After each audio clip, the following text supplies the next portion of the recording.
अस्सलाम वालेकुम। और कैशव की हाल जी सरकार अस्सलाम वालेकुम। सब ठीक है जी? जी खैरियत है? वालेकुम। और खैरियत है?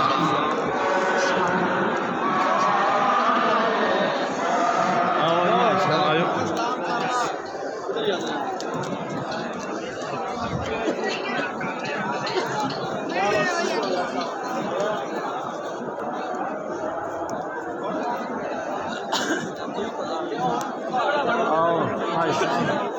हालियाँ आई जुतियाँ चलो आ जाओ कणियाँ भी पैन लग पई जे आप उत्थे मस्जिद च ना चलीए मस्जिद चो पिछे ही रहिए आप